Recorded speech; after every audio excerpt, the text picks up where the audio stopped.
नमो हरिहन्ताणं नमो सिद्धाणं नमो आयर्याणं नमो अध्यायाणं नमो सहसाहुणम् ओंकारं बिन्दुसंयुक्तं नित्यं ध्यायन्ति योगिनः कामदं मोक्षदं चैव ओंकाराय नमो नमः। अविरल शब्द घनोग प्रक्षालित सकल भूतल मलकलंका मुनिभिरुपासित तीर्था सरस्वती हर गुणो दुरितान अज्ञान तिमिरान्धानां ज्ञानाञ्जन शलाकया चक्षुरुन्मिलितं येन तस्मै श्री गुरुवे नमः। श्री परम गुरुवे नमः। परम्पराचार्य गुरुवे नमः। सकल कलुष विध्वंसकं श्रेयसां परिवर्धकं धर्म संबंधकं भव्य जीव मनः प्रतिबोधकारकं पुण्य प्रकाशकं पाप प्रणाशकमिदं शास्त्रं श्री संयम प्रकाश नामधेयम् अस्य मूल ग्रंथकर्ता है श्री सर्वज्ञ देवास्तदुत्तर ग्रंथकर्ता है श्री गणधर देवा प्रतिगणधर देवा तेषां वचनानुसारमासाद्य आचार्य श्री कुंदकुंदामनाय आचार्य सूर्य सागरेण दीक्षितं श्रोतारः सावधानतया शृण्वन्तु। मंगलं भगवान् वीरो मंगलं गौतमो गणी मंगलं कुंद कुंदाद्यो जैन धर्मोऽस्तु मंगलं सर्वमंगल मांगल्यं सर्वकल्याणकारिकं प्रधानं सर्वधर्माणां जयतु शासनं जैनं जयतु शासनं जैनं जयतु शासनं। संयम प्रकाश नाम का ये ग्रंथ सामने विराजमान है। आचार्य महाराज सूर्य सागर जी साहब द्वारा लिखी गई यह सुंदर रचना है। बहुत प्राचीन रचना नहीं है, लेकिन फिर भी जो बातें यहाँ इन्होंने लिखी है वे सभी श्रावकाचार ग्रंथों को आधार बना करके कही है। आगे दे दीजिए। श्रावकाचार ग्रंथों को आधार बना करके कितने ही श्रावकाचार ग्रंथों को, मैंने इतने ग्रंथों को पढ़ा, उन्होंने कितने ग्रंथों को पढ़ा होगा, मैंने और उन ग्रंथों को पढ़ पढ़ करके उन्होंने जो निष्कर्ष निकाला, जो निचोड़ निकाले, वे सच में कुछ अद्भुत हैं। कभी कभी सोचते हैं कि यदि ये संयम प्रकाश ग्रंथ हाथ में नहीं आया होता तो इतने श्रावकाचार ग्रंथों को तो शायद पढ़ने में पूरा जीवन निकल जाता, और तब भी शायद पूरा पढ़ पाते कि नहीं पढ़ पाते, क्योंकि अध्यात्म की रुचि वाले जीवों को श्रावकाचार ग्रंथ रुचिकर नहीं लगते। हमें अध्यात्म की रुचि वाले अब हमारे सामने और श्रावकाचार ग्रंथों में घूम फिर करके वही बातें, मध्य मांस मधु मत खाओ, जमीगंध मत खाओ, ये मत करो, पढ़ लिए एक बार समझ लिए, वो बार बार में क्या उनको पढ़े। तो निश्चित तौर पर हमारे सब यहाँ और भी विद्वान बैठे हैं, माने निश्चित तौर पर हम अपने जीवन में सभी श्रावकाचार ग्रंथों का अध्ययन नहीं कर पाते, लेकिन ये जो संयम प्रकाश ग्रंथ संकलित ग्रंथ है, ये है सैकड़ों संयम प्रकाश मतलब सैकड़ों श्रावकाचार ग्रंथों का संकलन करके ये ग्रंथ उन्होंने हमारे सामने लिख करके प्रस्तुत कर दिया है। बड़ा अद्भुत ग्रंथ है, नियमित क्रम में चल रहा है। अन्य मत के भी रेफरेंस इसमें बहुत सारे दिए हैं। आज हमारा 267 नंबर का प्रवचन है, शायद ये 267 है जहाँ तक मुझे ध्यान है। रोजाना चल रहा है, नियमित क्रम में चल रहा है। मोबाइल में बैठ करके सुनने वाले लोग जगह जगह से सुनते रहते हैं। आज हम यहाँ गुना में कौन सा मंदिर, वीतराग विज्ञान वर्धमान जलालय वीतराग विज्ञान भवन गुना से आप लोगों के बीच में चर्चा कर रहे हैं। और चर्चा पिछले कुछ दिनों से चल रही है मुनिरायों के स्वरूप के संबंध में। मैंने 4 दिन शिवपुरी में चर्चा की इसी श्रावकाचार्य के आधार पर मुनिराज बारे में, और कल मैंने बदरवास में चर्चा की 10 प्रकार के मुनिराजों के बारे में, और आज फिर मुनिराजों के बारे में कुछ ऐसी चर्चा कर रहे हैं जो अपने आप में अद्भुत है। मुनिराज के घर के बारे में बताएंगे। क्या क्या क्या क्या कह रहे हो आप? मुनिराज के घर के बारे में बतलाएंगे, उद्देश्य बतलाएंगे, उनका खान पान बतलाएंगे, क्या खाते हैं, क्या पीते हैं, कहाँ रहते हैं, उनकी पत्नी मुनिराज की, और उनके मित्र सगे संबंधी साथियों के बारे में बतलाएंगे। अब बहुत सारे लोग तो जो अपरिचित हैं वे ऐसा सोच रहे होंगे कौन से महाराज की बात कहने वाले हैं, कौन से महाराज की बात कह रहे हैं, ये कौन से महाराज का परिचय बतलाने वाले हैं? ऐसा लगता है किसी पर्टिकुलर मुनिराज की चर्चा होगी, लेकिन बड़ा अद्भुत प्रयोग यहाँ बतलाए हैं।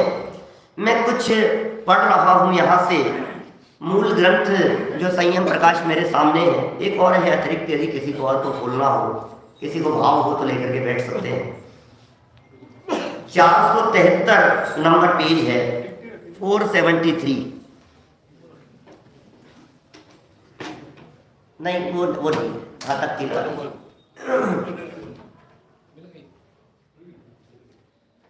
आगे साधुओं की प्रशंसा करते हैं। 473 नंबर पेज पर नीचे श्लोक लिखा हुआ है साधुओं की प्रशंसा के लिए। अथ निर्णीत तत्वार्था धन्या संविघ्न मानसः कीर्त्यन्ते यमिनो जन्म संभूत सुख निस्पृह भव भ्रमण निर्विण्णा भाव शुद्धिम समाश्रितः सन्ति केचित् भूपृष्ठे योगिनः पुण्य चेष्टिताः। ज्ञानार्णव शुभ चंद्राचार्य का लिखा हुआ ग्रंथ है, और उसके 5वें स्वर्ग के दूसरे श्लोक को ये प्रस्तुत किया है। यहाँ जो संयमी मुनि प्रशंसा कर रहे हैं मुनिराजों की, कोई व्यक्ति ये कहे कि ये मुनिराजों को नहीं मानते, कोई कहे कि ये मुनिराज की निंदा करते हैं, कह रहे मुनिराज का सच्चा प्रशंसक मुनिराज के स्वरूप को जानने वाला होता है। जो मुनिराज के सच्चे स्वरूप को जानता है उसे मुनिराज की सच में महिमा आती है। जो मुनिराज के बारे में ये जानता है केश नोच करते हैं, बड़ा कष्ट होता होगा। महिलाओं से कहें कि आप बाल बनाते समय आपके उलझे हो बाल और कंघे में अटक जाए, उलझ जाए और खिंचे तो कैसा लगता है? आप कल्पना करो जब वो केश नोच करते होंगे तो कैसा होता होगा। दुनिया ऐसी बातें करती है, दुनिया ऐसी बातें कहती है। भाई साहब नंगे पांव चलना आसान काम नहीं है, सर्दी गर्मी सहना आसान काम नहीं है।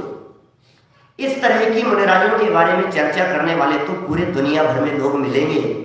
न केवल जैन, अजैन लोग भी दिगंबर मुनिराजों को देख करके इन बातों के आधार पर महिमा बढ़ाएंगे। सब जगह मिलेगी ऐसी चर्चा। अरे भाई साहब बहुत कठोर आचरण होता है भैया, दिगंबर मुनिराजों का आचरण तो बहुत कठोर होता है। केश नोच तो है ही, अरे भाई साहब आहार भी ऐसे नहीं, अंतराय हो जाता है छोटी छोटी सी बातों में। हाथ में भोजन ग्रहण करते हैं, खड़े खड़े रहते हैं, लोगों को महिमा आती है इन बातों को देख करके। अब ये कह रहे हैं कि अरे तुम जानते ही नहीं हो असली मुनि क्या होते हैं, तुम जानते नहीं हो। इस आचरण का नाम, ये आचरण तो पालन कर लेना कोई बहुत बड़ी चीज नहीं है। ये आचरण तो सहज पलता है मुनिराज के जीवन में। ये मुनिराज इस आचरण को पालने के लिए माथे पर वजन नहीं होता। ये तो हम जैसे रागी जीव, हम जैसे मोही जीव, हम जैसे पंचेंद्रिय विषय कषायों में फंसे हुए जीवों को, जिनको ये थोड़ी सी सर्दी बर्दाश्त नहीं होती है, गर्मी बर्दाश्त नहीं होती है, हमें ऐसा लगता है मुनिराज कैसे रहेंगे, कैसे रहते होंगे, कैसे जमीन पे सोते होंगे, कैसे पाटे पे सोते होंगे। हम तो थोड़ा सा गद्दा भी यदि कोमल नहीं हो तो हमें तो कमर दुख जाती है, तो कैसे रहते होंगे मुनिराज, हमें कमरे में एक मच्छर बर्दाश्त नहीं होता, मुनिराज कैसे रहते होंगे। अरे भाई तुम जानते नहीं हो, मुनिराज जो होते हैं वे कुछ अद्भुत होते हैं। मुनिराज का जो जीवन होता है वो कुछ अलग ही प्रकार का होता है। सच में जो मुनिराज के अंतरंग वैभव को जानते हैं, जो मुनिराज की शुद्धोपयोग परिणति को जानते हैं, जिन्हें मुनिराज का अंतरंग तीन कषाय चौकड़ी के अभाव वाला अतीन्द्रिय आनंद रस दिखाई देता है, वे जानते हैं मुनिराज तो भैया हो अतीन्द्रिय आनंद से भरपूर तत्व है कुछ। मुनिराज तो मैं अभी पिछले जहां जहां गया सब जगह कह चुका हूं कि इस धरती पर टॉप नंबर पर यदि किसी का नाम आता है तो वे वीतरागी दिगंबर संत है। उनसे ऊपर इस धरातल पर कोई नहीं है। इस धरातल की बात कर रहा हूं मैं। वैसे तो टॉप 5 कहा करता हूं मैं, पंच परमेष्ठी इस 3 लोक में टॉप 5 में जिनका नाम है आचार्य उपाध्याय साधु, मैं टॉप 5 की नहीं कह रहा, इस धरातल की बात कह रहा हूं। जिस धरातल पर हम लोग बैठे हुए हैं, इस धरातल पर जिनका नाम नंबर 1 पर आता है, क्योंकि सिद्ध भगवान तो सिद्धालय में है, वो इस धरातल पर नहीं है। अरहंत भगवान वर्तमान में इस धरती पर हमारे पास में नहीं है, इस उपलब्ध दुनिया में। ये आचार्य परमेष्ठी वो हैं जिनका नाम नंबर 1 पर आता है। आप जानते हैं दुनिया में क्या हस्ती है?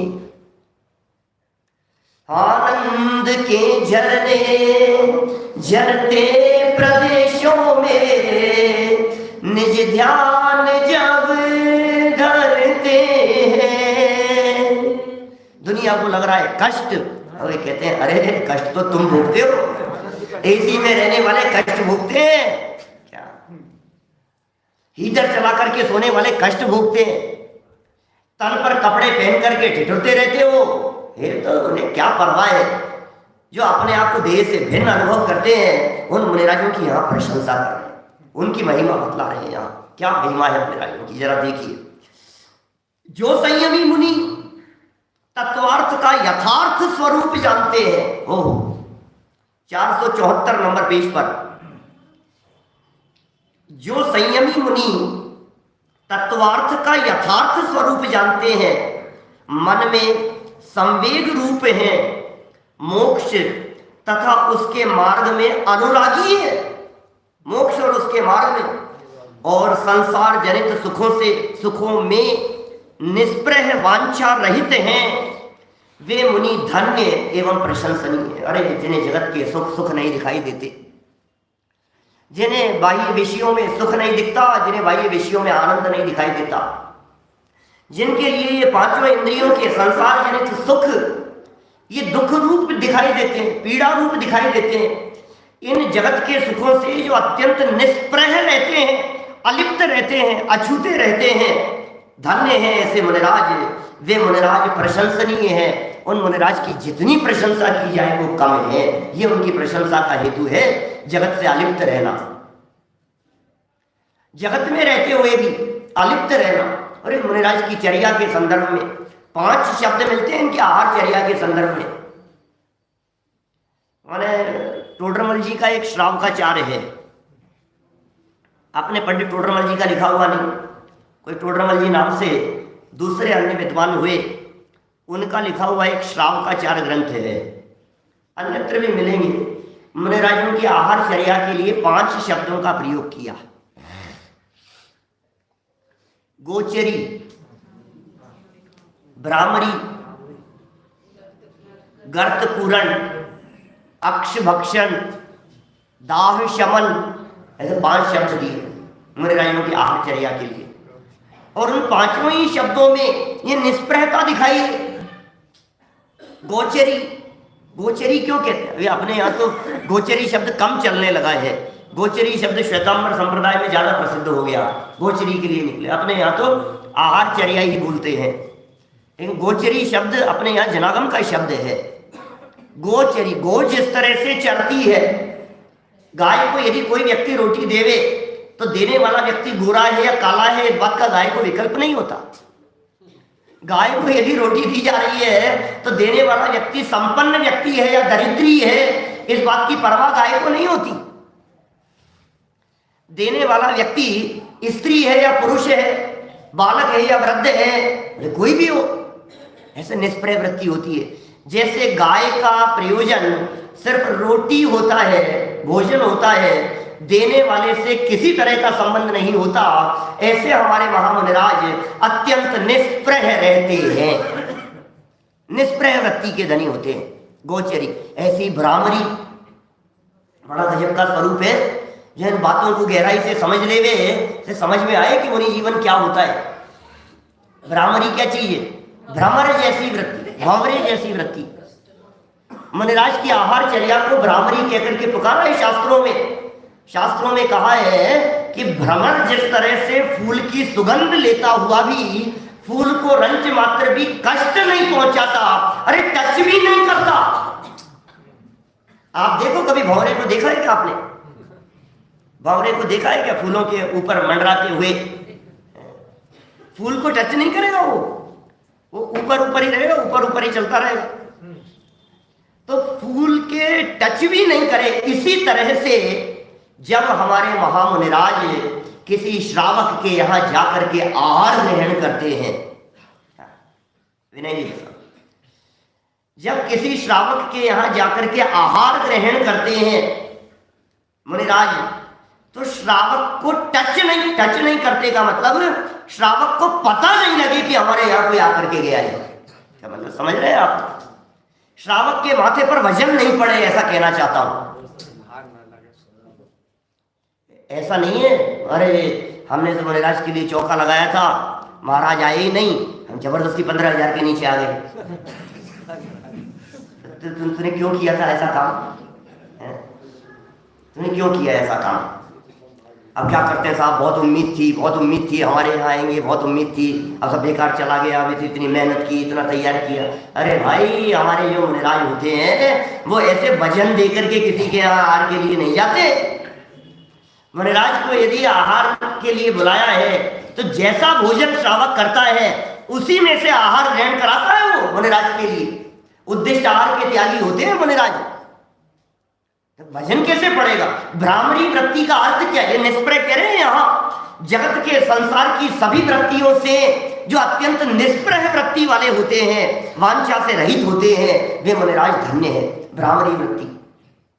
इसी तरह से और गर्त पूरण, बस गड्ढा भरने जैसी स्थिति है। कुछ नहीं, सड़क पर चलते हुए आपके रोड पर, घर के सामने, मकान के सामने यदि गड्ढा हो गया हो तो आप क्या करेंगे? फूर लेंगे उसको। किस चीज से? अरे रोड तो जब बनेगी तब बनेगी, अभी तो कोई बात नहीं, जो जैसा जो मिल रहा है उसको डाल करके कम से कम आते जाते हुए गिरे तो नहीं। बच्चे गिर जाएंगे, साइकिल चलाते हुए बच्चे गिर जाएंगे, बार बार में गाड़ी चलाते हुए उसका व्हील अटकता है, तो कुछ ना कुछ पूरा कर दो उसको। तो जो मिले निर्वांचक वृत्ति से मुनिराज ग्रहण करते हैं, वो उनकी वृत्ति कहलाती गर्त पूरण। ऐसी दाह शमन, अग्नि को बुझाने के लिए, जिस तरह से अग्नि बुझाना हो और पानी नहीं मिले तो क्या करोगे? जो है उससे कपड़ा है तो कपड़े से थोड़ी सी आग लग गई, अशोक जी साहब, आग लग गई, थोड़ी सी आग लगी है, अरे बुझाओ ये शॉल से इसको, जैसे मुझे क्या जो आहार में मिले उससे बुझाने का कार्य करते हैं। इसी तरह से एक अक्षभक्षण शब्द दिया है, ग्रीस का काम करते हैं गाड़ियों में। जैसे ऑयलिंग के लिए ग्रीस वगैरह का प्रयोग किया जाता है, इस शरीर रूपी गाड़ी को चलाने के लिए। दौलत राम जी ने लिखा चेड़ाला में, ले तप बढ़ावन हेतु नहीं तन पोषते तजी रसन को। ले तप बढ़ावन हेतु, तप बढ़ाने के लिए लेते हैं, शरीर के पोषण के लिए नहीं लेते।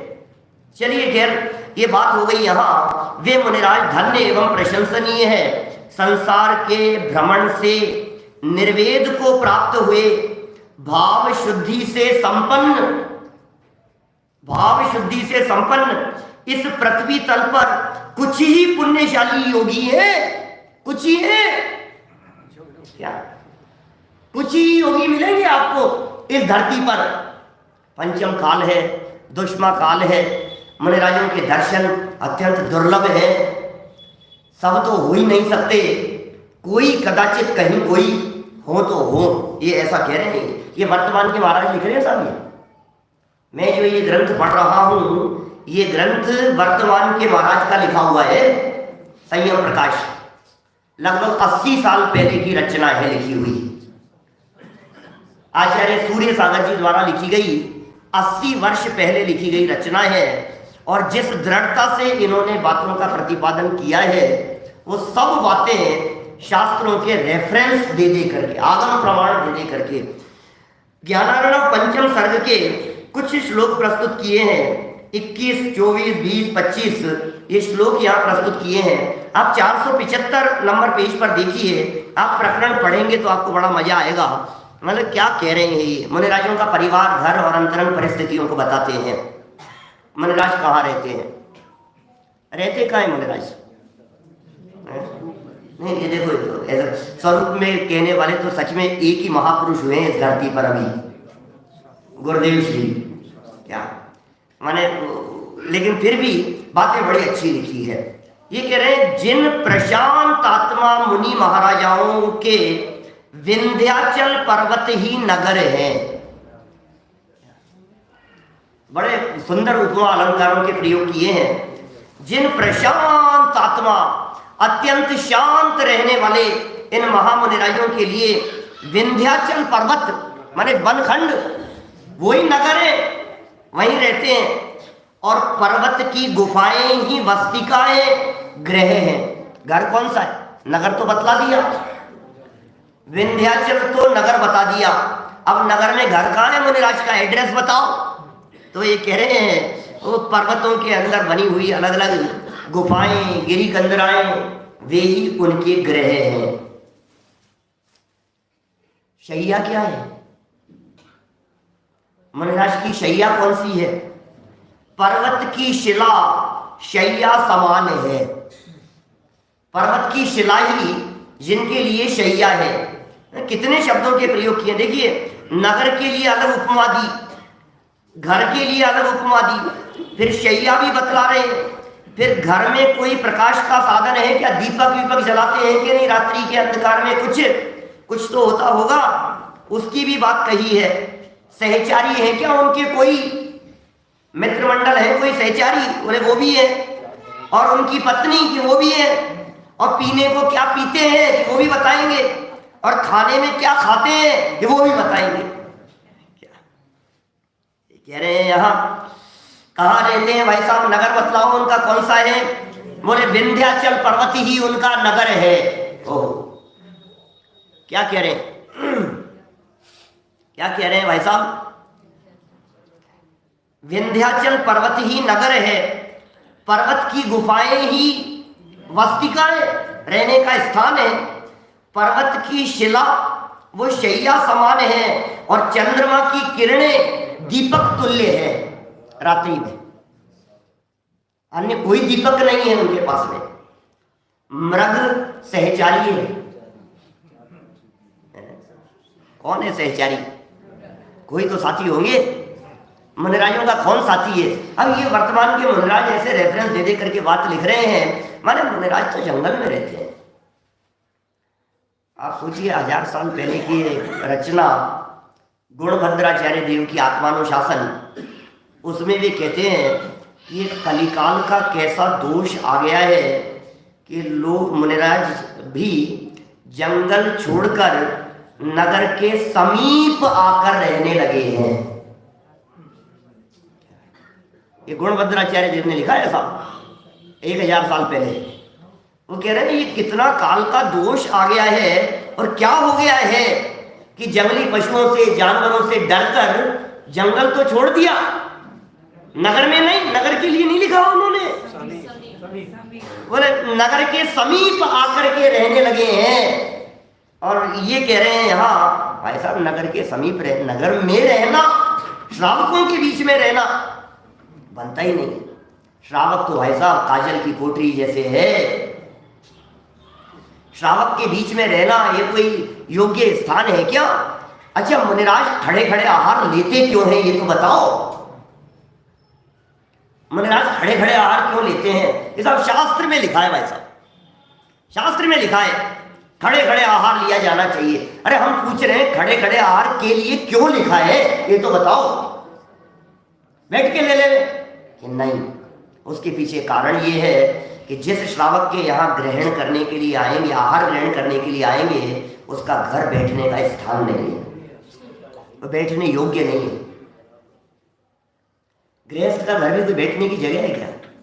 श्रावक का घर है ऐसा बैठाने लायक? मैंने कहा इस धरती पर टॉप नंबर पर जिनका नाम आता हो उनको घर में बैठाने जैसा घर है क्या? आप सोच सकते हैं वो क्या हस्ती है, कहाँ रहेंगे? जहाँ विषय विषयों का वातावरण दौड़ता हो, जहाँ चारों तरफ भोग विलासिता का वातावरण हो, घर में टीवी चलता हो, अनिति अन्याय बेईमानी की धन कमाई ये चर्चाएं चलती हो, ऐसी जगह पर आएंगे, मैंने बैठेंगे? वो बैठने लायक जगह है? नहीं बैठेंगे भाई साहब। तो जब आहार के लिए आए उस समय तो बैठ जाए कि नहीं? नहीं, इतनी फुर्सत किसके पास है? इतनी फुर्सत किसके पास है कि वो आपके यहाँ आकर के बैठ जाए और बैठ करके शांति से भोजन कर ले? वे तो अपने ले तप बढ़ावन हेतु इस प्रयोजन से निकल करके आए, सिर्फ इस प्रयोजन से चल करके आए हैं। और आपके यहाँ पर जल्दी, जितना जल्दी आहार निपटे उतना जल्दी आपसे छूट करके जाना चाहते हैं भाई साहब, इसलिए खड़े खड़े आहार ग्रहण करते हैं। क्यों खड़े खड़े आहार ग्रहण करेंगे? थाली तो लगा दो। अरे नहीं नहीं, आपको जब जल्दी होती है भाई साहब, क्या बैठो तो सही, नहीं देखो टाइम नहीं है। जब आपको दुकान की जल्दी हो रही होती है, फैक्ट्री की जल्दी होती है, ऑफिस की जल्दी होती है, जॉब पर जाने के लिए जब आप जल्दी में हो रहे होते हैं, पंडित जी ने थोड़ा सा प्रवचन ज्यादा खींच दिया, उठ नहीं सका बीच में, अब क्या करूं? रास्ते में जाते जाते यहाँ से फोन करेंगे, थाली लगा करके रखना, नहीं लगे तो कोई बात नहीं, मैं बस दरवाजा बस पकड़ा देना मेरे को, बस समय हो गया बहुत। क्या क्या बैठने की फुर्सत नहीं होती। जब हम ही जल्दी में होते हैं तो बैठ करके भोजन नहीं करते क्या? और जब जल्दी और ज्यादा होती है तो थाली भी हाथ में नहीं लेते, फिर तो ये काम करते हैं कि वो रोटी का पकड़ाओ हाथ में और फिर सीढ़ियां उतरते उतरते एक बगल में बोतल दवाई पानी की, और जल्दी में है भाई साहब, जल्दी में। मुनिराज बैठते नहीं है, मुनिराज थाली नहीं लगाते, मुनिराज हाथ में आहार ग्रहण कर रहे हैं। क्यों? क्योंकि वे श्रावकों के बीच में रहना नहीं चाहते। असली बात तो ये है, कहाँ रहे, बात क्या करेंगे ये श्रावक हमारे से? अच्छा आप कल्पना कीजिए, आपके यहाँ आकर के 2 दिन महाराज आपके यहाँ आकर के ठहर जाएं, आप क्या बात करोगे? महाराज थोड़ा बताओ ना, कोई भविष्य के बारे में कुछ बता दो, महाराज कोई आशीर्वाद दे दो। लोग ऐसी बातें करते हैं सब, महाराज कोई मंत्र बतला दो, महाराज थोड़ा सा आपके चरण हमारी ये दुकान में भी पड़ जाए महाराज, तो बस दुकान चलने लग जाए। ऐसे करते हैं सारे लोग, आपके चरण पड़ जाए, आपका आशीर्वाद मिल जाए, अरे हमारा तो घर धन्य हो गया, मुनिराज आकर के 2 दिन रुक जाए। लोग तो ऐसा करते हैं, अपना मकान इनॉग्रेशन करने के पहले बोले पहले महाराज आकर के रुक जाए तो सफल हो जाएगा अपना मकान।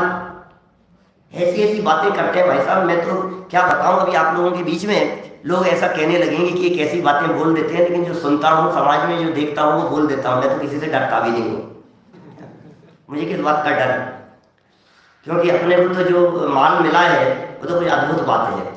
देखो सच्ची बात कह रहा हूँ, अब ऐसी ऐसी तक बातें कर लेते हैं। तो महाराज तो अपने दोस्त हैं, तो जानता है किसको अपना दोस्त कह रहा है, ऐसी ऐसी बातें करते हैं। महाराज वो आप तो सब जगह घूमते हो, बिटिया के लिए कोई अच्छा लड़का बताओ ना। क्या बात करेगा, तुम्हारे पास में कुछ है कुछ मुनिराज के साथ में बात करने के लिए क्या? महाराज आपके घर में आकर के बैठे ये चर्चा करने के लिए, उनके पास में आत्मरमणता स्वरूप सावधानी से फुर्सत है कहां? आत्म आराधना छोड़ करके जगत के जंजालों में उलझेंगे, इधर उधर की बातें। महाराज जी आप इसको जानते हो क्या? ये हमारे ताऊ जी का लड़का है, महाराज जी हमारे चाचा जी का लड़का है, ये हमारे बुआ के लड़के हैं, वो आपको वहां मिले थे। ये परिचय याद करेंगे।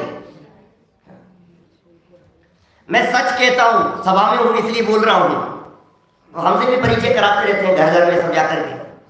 हम तो इतना ही याद रखने में, आपको ही याद रखने में अनुराग जी वही बहुत है क्या? अब आप किस किस से परिचय कराओगे? रोज 10 घर मतलब रोजाना जहाँ जाएंगे सुबह का भोजन अलग जगह, शाम का भोजन अलग जगह। एक घर में गए, वहां 15 लोगों से परिचय कराया, शाम को गए 15 लोगों से फिर परिचय कराया, एक दिन में 30 हो गए, 10 दिन में 300 हो गए।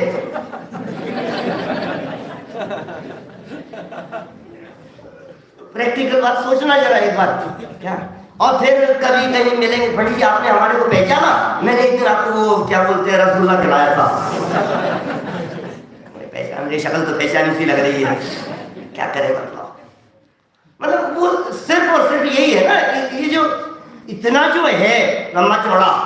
अब मुनिराज को सारा क्या बातें करोगे आप मुनिराज से।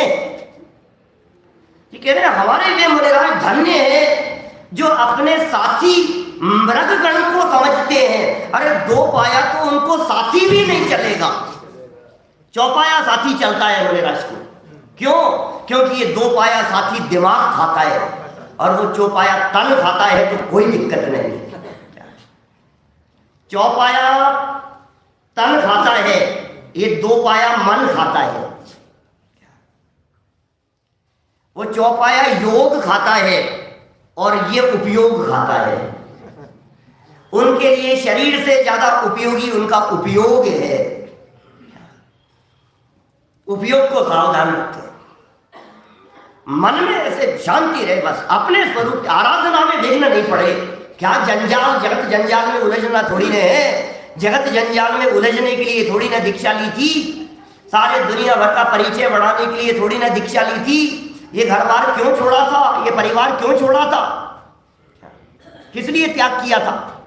छोटा परिवार छोड़ करके ज्यादा बड़ा परिवार बना लिया, वसुधैव कुटुंबकम। ऐसा हिंदुओं की संस्कृति का कथन है, नीतिकारों ने लिखी है ये बातें, तो सबने पढ़ी होगी बचपन में। आप तो पढ़ाते होंगे अशोक जी, संस्कृत पढ़ाते हैं ना। अयम निज है परो व्यक्ति गणना रघु चेतसाम उदार चरित्रा नाम तो वसुधैव कुटुंबकम। 6th-7th की क्लास की संस्कृत की किताबों में होगा, सबने पढ़े होंगे बचपन में।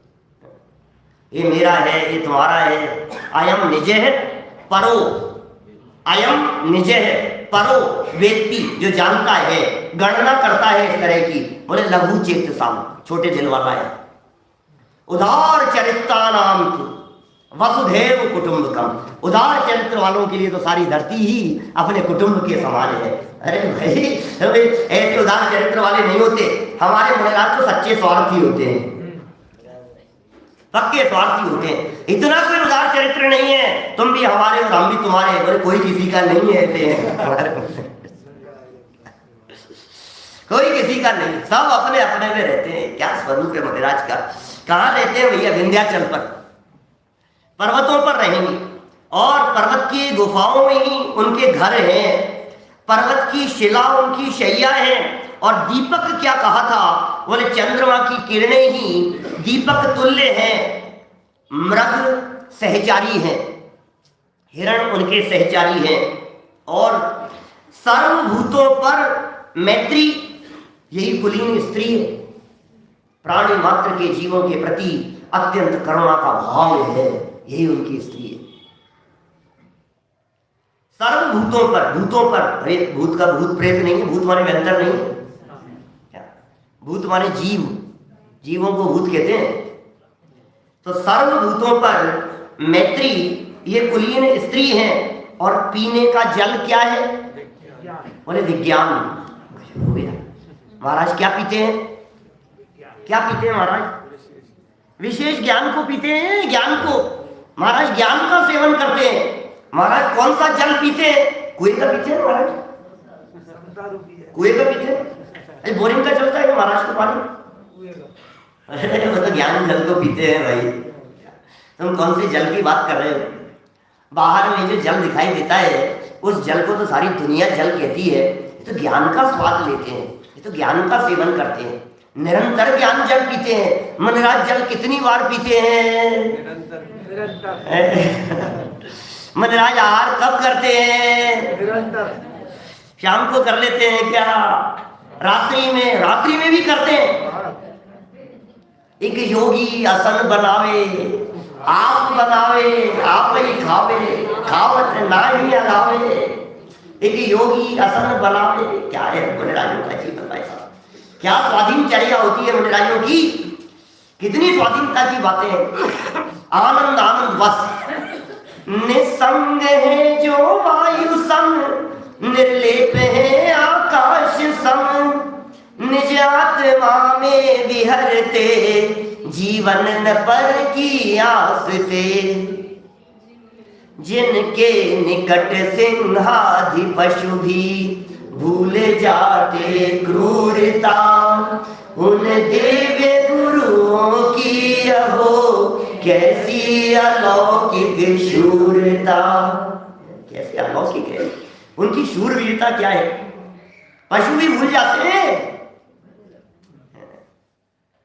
वो बड़े पंडित जी की पंक्तियां हैं इसी तरह की, कुछ और भी। निसंग है वायु सम। हाँ, ये तो बोला ना मैं, ये तो बोली मैंने भी। निसंग है जो वायु सम, निर्लेप है आकाश सम। आकाश में कुछ मिलता नहीं, वायु में किसी का संग नहीं होता। निज आत्मा में विहरते, जीवन न पर की आसते। दूसरे के भरोसे जीवन नहीं है, जल ही जीवन है। जल जीवन है कि नहीं? हाँ साहब, जल बिल्कुल जीवन है। तो आत्मा के लिए जल कौन सा है ये बताओ। अभी ऐसा ही प्रयोग किया, कल ही की बात है शायद। कल हम कहाँ थे? शिवपुरी थे ना। शाम को बदरवास थे, सुबह शिवपुरी में विधान था। तो विधान चल रहा था समय सार कलश विधान, दादा का लिखा हुआ। तो उसमें उन्हें लास्ट पूजन होगी मेरे ख्याल से, उसमें जल के छंद में उन्होंने इसी तरह का प्रयोग किया। जल ही जीवन है, बराबर। तो जल से जीवन चलता है, जल के बिना जीवन नहीं चलता। तो चेतन के लिए तो ज्ञान रूपी जल ही जीवन है। क्या चेतन का जीवन क्या है बतलाओ। तो इसलिए ज्ञान रूपी जल, ऐसा प्रयोग किया उन्होंने। वही बात यहां, माने जो जल है ये जल के लिए कह रहे हैं, पीने का जल विज्ञान है। इसका मतलब जिस तरह से जल के बिना जीवन नहीं चलता, उस तरह से ज्ञान आराधना के बिना मुनिराज का जीवन नहीं चलता। ज्ञान ध्यान तपो रखते हैं, ज्ञान ध्यान और तप में लीन रहने वाले होते हैं, ज्ञान में लीन रहते हैं, ज्ञान का स्वाद लेते हैं, ज्ञान में भीगे रहते हैं, ज्ञान में डुबकी लगाते हैं, ज्ञान में स्नान करते हैं। आप जल में स्नान करते, अभी तो नहीं करते होंगे, सर्दी का समय है। लेकिन गर्मियों में ऐसा लगता है एक बार बस, सुबह तो सब नहाते ही हैं, शाम को भी। गर्मियों का समय है क्या। और कहीं यदि बाहर अवसर मिल जाए तो नदी नालों के किनारे, झरनों के किनारे एक बार थोड़ा सा लगा लो डुबकी। एक बार शावर से आते हैं, एक बार थोड़ा सा। निकलना ही नहीं चाहते बच्चे, स्विमिंग पूल में उतरे तो निकलना ही नहीं चाहते। बस थोड़ी देर और आलसी हो जाते हैं। ऐसे ही कह रहे हैं, अंदर स्वरूप में जाकर के हमारे महामुनिराज आलसी हो जाते हैं भैया, प्रमादी हो जाते हैं। कौन निकले, निकलना पड़ता है, मजबूरी है। मजबूरी में बाहर निकलते हैं, अंदर में डुबकी लगाते हैं, अंदर में गोते लगाते हैं। पीने का जल विज्ञान है और तप ही उत्तम भोजन है। भोजन क्या है? तप का भोजन करते हैं। तप भी भोजन होता है। इसका मतलब तप को यदि 12 भेदों में देखो तो आपको ऐसा लगेगा तप का भोजन करते हैं मतलब उपवास का भोजन कर रहे हैं।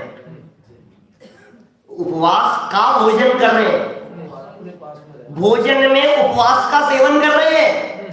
क्या समझ में आई क्या कह रहा हूं? भोजन में उपवास का सेवन कर रहे हैं। भोजन में दाल रोटी सब्जी चावल नहीं खा रहे, भोजन में मेवा मिष्ठान पूरी नहीं खा रहे। भोजन में क्या कर रहे हैं? बोले कुछ भी ग्रहण नहीं किया। तो आज महाराज आपने आहार में क्या लिया? बोले आज तो हमने उपवास का आहार किया, अपने सभी। उपवास स्वभाव के नजदीक रहना और उसी का सेवन करते हैं, वही भोजन है।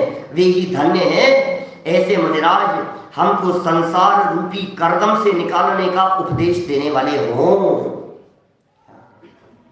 ये रेफरेंस दिया है ज्ञानार्णव का, शुभ चंद्राचार्य देव का ये रेफरेंस यहाँ प्रस्तुत किया है। ये सारा प्रकरण शुभ चंद्राचार्य देव के द्वारा लिखा गया था, उसका अनुवाद हमने पढ़ा है।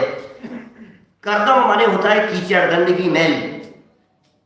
संसार रूपी कीचड़ से निकालने का उपदेश देने वाले हो। ऐसा उपदेश दो भैया, कैसा उपदेश दे? हम मुनिराज से क्या अपेक्षा रखें? बोलो क्या चाहिए? कहना चाहता हूं साधर्मियों से, भैया क्या चाहिए? मुनिराज क्या देते हैं? सिर्फ उपदेश। 268 नंबर पेज है मोक्ष मार्ग प्रकाशक, 268 नंबर पेज पर वे कहते हैं उपदेश देकर के जगत के जीवों का उपकार करते हैं। धन दे करके नहीं, आशीर्वाद दे करके नहीं, पीछे लगा करके उपकार नहीं करते, उपदेश दे करके उपकार करते हैं। मंत्र दे करके उपकार नहीं करते। आपका उपकार किस चीज में है? आपको आपके घर का रास्ता बता दिया, ये आपका बहुत बड़ा उपकार है। हमें सच्चे सुख का मार्ग बतला दिया, ये बहुत बड़ा उपकार है। ये उपकार जगत के जीवों इसको उपकार ही नहीं समझते हैं। आपको तो ये लग रहा है हमने जो मांगा हमारे को वो नहीं दिया। अरे तुम्हें वो दे दिया, जग को दे दी जग की निधियां, दिन रात लुटाया करते हैं सम की अविनश्वर मणियां। कैसे होते हैं मुनिराज? आगे तो बड़ी गजब की पंक्तियां लिखी है। मैंने मुनिराज की चर्चा को छोड़ करके कुछ देर थोड़ी सी ऐसी वैराग्यमय बातें हैं, आप पढ़ेंगे तो ऐसा लगेगा 4 लाइनें इसमें बीच में ऐसी लिख दी है जिन बातों को पढ़ करके ऐसा लगता है जगत में घर घर में क्या हो रहा है और सच्चे ऐसे मुनिराज कितने हैं दुनिया में। ज्ञानी बहुत विरले हैं और घर घर में क्या चलता है जरा देखिए। आगे लिखते हैं ये मुनिराज तो सच्चा उपदेश देने वाले हैं। बुद्धि बल से वस्तु समूह को लोपने वाले नास्तिक लोग, पहले पंक्ति पूरी पढ़ देता हूं जैसे आपको समझ में आएगा चर्चा किसकी चल रही है। बुद्धि बल से वस्तु समूह को लोपने वाले नास्तिक, नंबर 1। सत्यार्थ ज्ञान से शून्य चित्त वाले, ये दूसरा बिंदु। और अपने विषयाधिक के प्रयोजन में उद्यमी, ऐसे प्राणी तो घर घर में विद्यमान है। घर घर में आपको ऐसे लोग मिलेंगे, अपना स्वार्थ रखते हैं, दुनिया किसी से कोई मतलब नहीं है।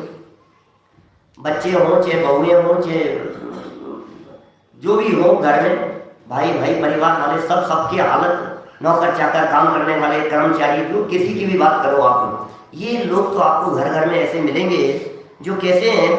बुद्धि बल से किसको?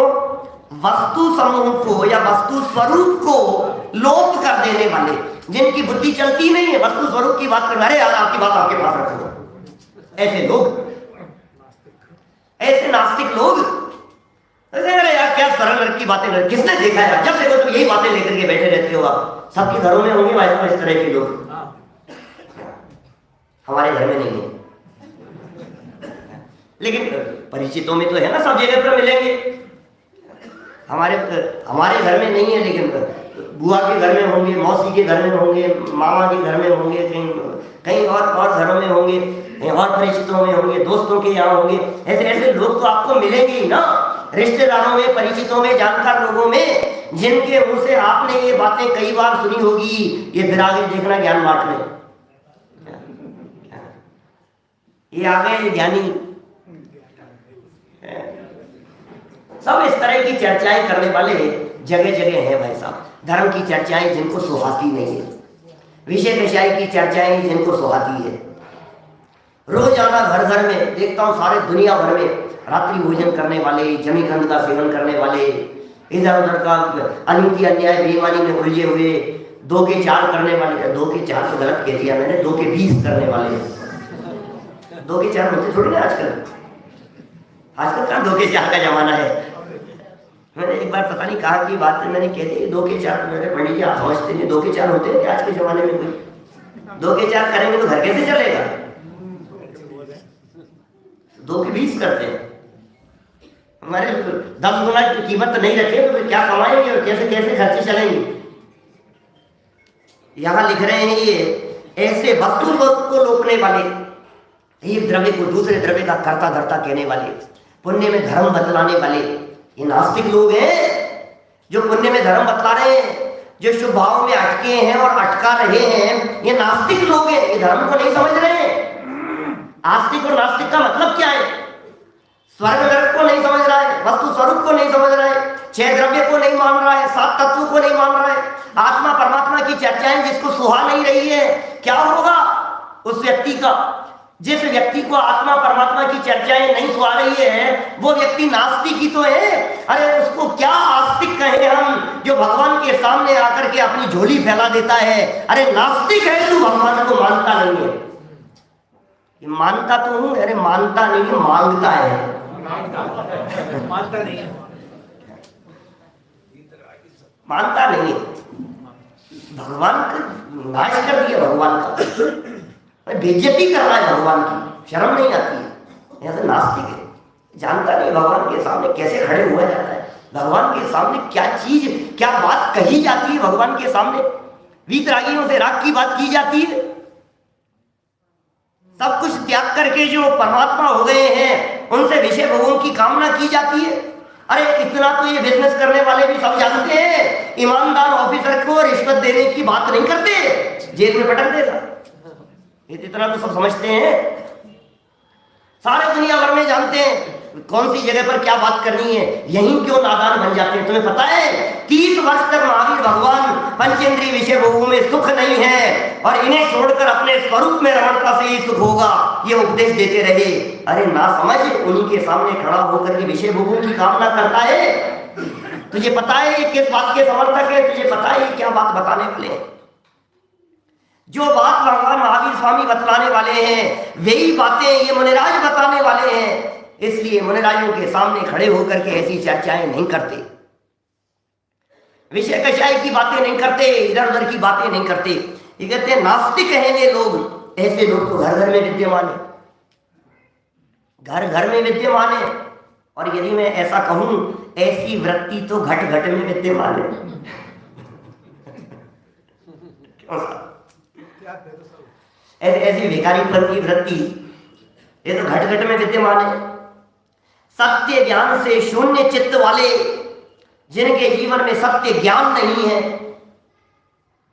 जो सत्य ज्ञान से शून्य है, ऐसे चित्त वाले तथा अपने विषयादिक के प्रयोजन में उद्यमी। दुनिया का हर व्यक्ति विषय सेवन में उद्यमी है। कहाँ अपना लाभ होगा, हर व्यक्ति समझदार है। टोडरमल जी ने एक उक्ति कोट की मोक्ष मार्ग प्रकाशक में, प्रयोजनम अनुद्दिश्य मंदोपि न प्रवर्तते। नीतिकारों की प्रयोजन और उद्देश्य के बिना मंद से मंद बुद्धि भी प्रवृत्ति नहीं करता। दुनिया का हर व्यक्ति अपना स्वार्थ देखता है, किसमें मेरा भला होगा, कहां से मेरे को मिलेगा, मंदिर में आएगा तो क्यों जाना है, सोचना। टोडरमल जी साहब ने लिखा वही 225 पेज जीव अजीव तत्व संबंधी भूल के प्रसंग में, प्रसंगवश ये जिनवाणी की चर्चाएं सुनने को भी मिल जाए तो ऐसे सुनता है जैसे किसी और की बातें सुन रहा हो।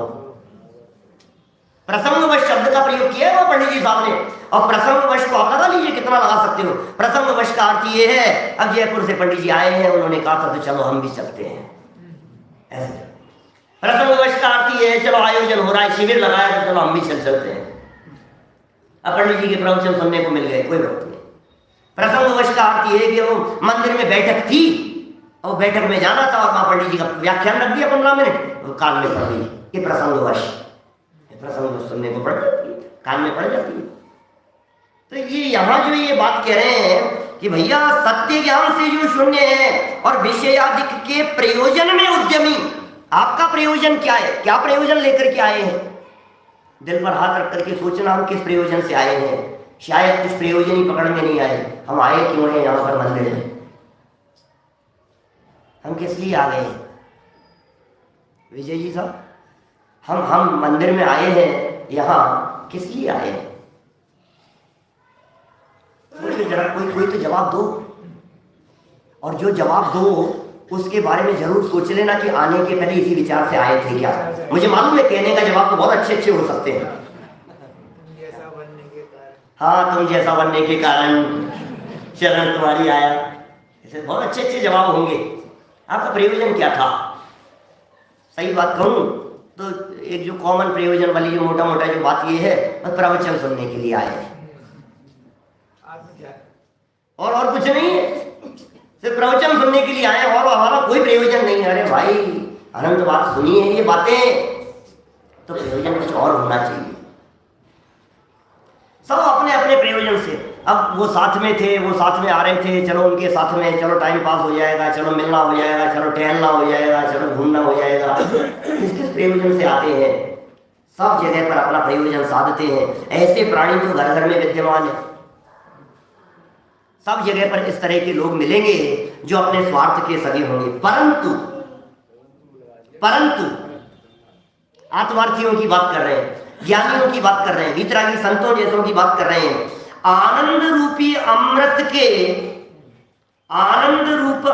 के समुद्र के कण समूह से, समुद्र की जरूरत नहीं है, आनंद समुद्र की, आनंद अमृत का समुद्र था और उस समुद्र के कण मात्र में इतनी ताकत है कि वो संसार रूपी ज्वर दाह की अग्नि को बुझा देंगे। पूरे आत्मा की जरूरत नहीं है।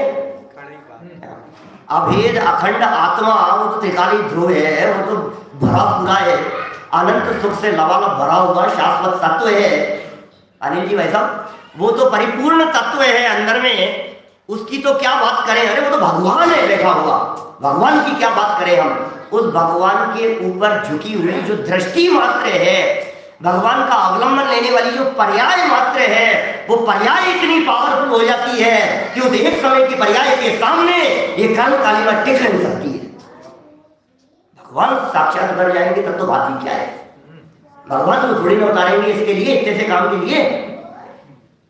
अंदर में राग द्वेष विकारी भावों के मलिनता है, इसके झाड़ू लगाने के लिए भगवान को उतारेंगे क्या?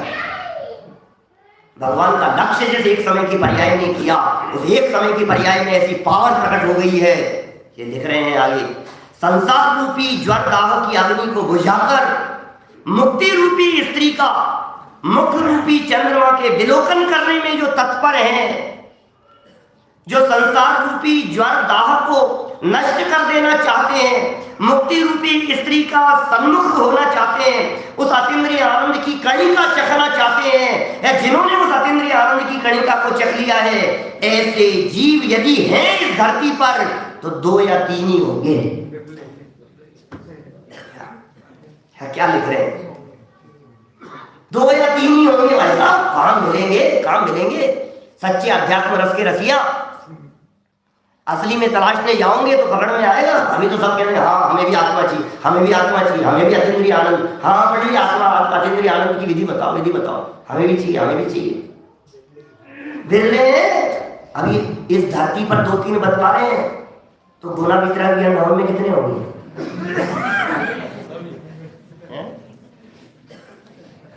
क्या करें? है तो वो अकबर बीरबल का प्रसंग है ना, जैसा संगीत वालों को संगीत के रस किसको है, सब झूमते हैं, सब संगीत के रसिया है कि महाराज नहीं है। पता चल जाएगा। जितने लोग झूमते हुए नजर आ रहे हैं, एक काम करो, कल ऐसा आयोजन रखो, बुलाओ तानसेन को और संगीत का आयोजन रखो और सबके पीछे तलवार लेकर के खड़े कर दिए एक व्यक्ति को। हम लोग बैठे आए सभा में, चालू हुआ संगीत का आयोजन, उससे पहले सोच रहे आज पता नहीं क्यों खड़े हैं, पीछे तलवार लेके क्यों खड़े, और ऐलान कर दिया महाराजा के द्वारा, बादशाह के द्वारा कि भाई संगीत का आयोजन तो होगा, लेकिन आज आदेश है इस तरह का बादशाह का, किसी की गर्दन नहीं हिलनी चाहिए, जिसकी हिली उसकी कटी। ये कैसा आदेश है? ठीक है कोई बात नहीं, आदेश की पालना तो करनी पड़ेगी। अब सब बिल्कुल संगीत चालू हुआ और सब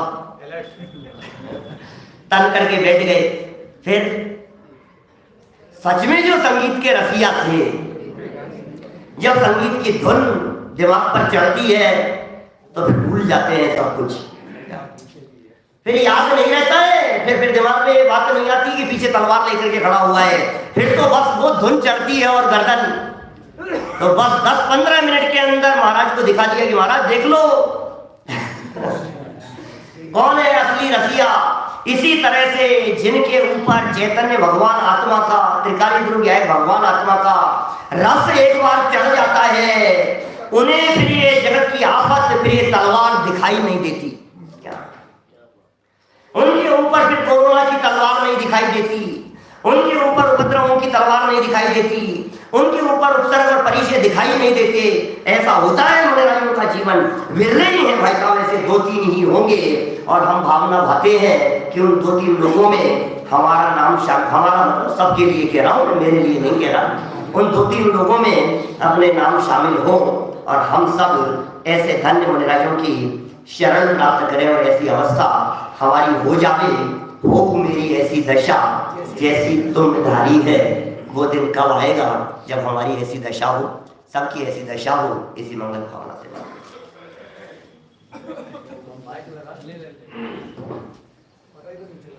कल प्रातः 7 बजे से जिनेन भक्ति अभिषेक पूजन एवं विधान का आयोजन रखा गया है।